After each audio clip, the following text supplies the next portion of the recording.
புயலால் பாதிக்கப்பட்ட சிறு குறு வணிகர்களிடம் கடன் தொகையை திருப்பி செலுத்தும் கால அட்டவணையை 3 மாதங்களுக்கு தள்ளி வைக்க வேண்டும் என்று மத்திய நிதியமைச்சருக்கு முதலமைச்சர் மு.க.ஸ்டாலின் கடிதம் எழுதியிருக்கிறார். இதுகுறித்தான கூடுதல் விவரங்களுடன் இணைகிறார் எமது செய்தியாளர் நந்தினி. வணக்கம் நந்தினி, இதுகுறித்தான விவரங்களை பகிர்ந்துக்கோங்க. வணக்கம். மிக்ஜாம் புயலினால் பாதிக்கப்பட்ட சிறு வணிகர்கள், வர்த்தகர்கள் மற்றும் சிறு குறு மற்றும் நடுத்தர நிறுவனங்கள் கடன் தொகையினை திருப்பி செலுத்தும் கால அட்டவணையை 3 மாதங்களுக்கு தளர்த்திடக் கோரி மத்திய நிதியமைச்சர் நிர்மலா சீதாராமனுக்கு தமிழ்நாடு முதலமைச்சர் கடிதம் எழுதியிருக்கிறார்.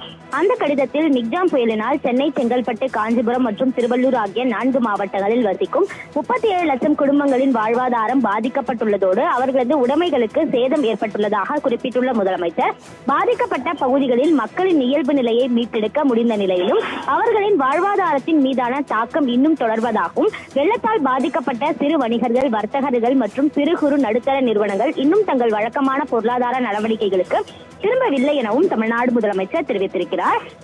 புயல் பாதிப்புக்குள்ளான பலர் வணிக நிறுவனங்கள் பல்வேறு நோக்கங்களுக்காக வங்கிகளில் கடன்களை பெற்றுள்ள நிலையில் தங்களது நிலுவைத் தொகையை திருப்பி செலுத்த முடியாமல் தற்போது தவிப்பதாக குறிப்பிட்டுள்ள முதலமைச்சர், இந்த நெருக்கடியில் இருந்து அவர்கள் மீண்டு வரும் வரை கடனை திருப்பி செலுத்தும் கால அட்டவணைகளை தளர்த்திட வேண்டிய அவசர தேவை உள்ளதாக குறிப்பிட்டுள்ளார்.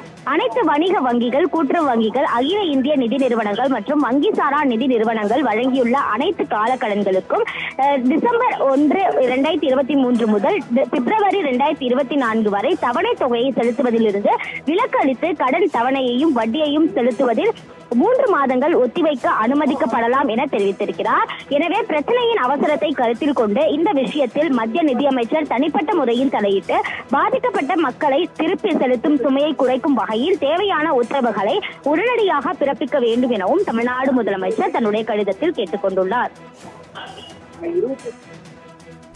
தகவல்களுக்கு நன்றி நந்தினி.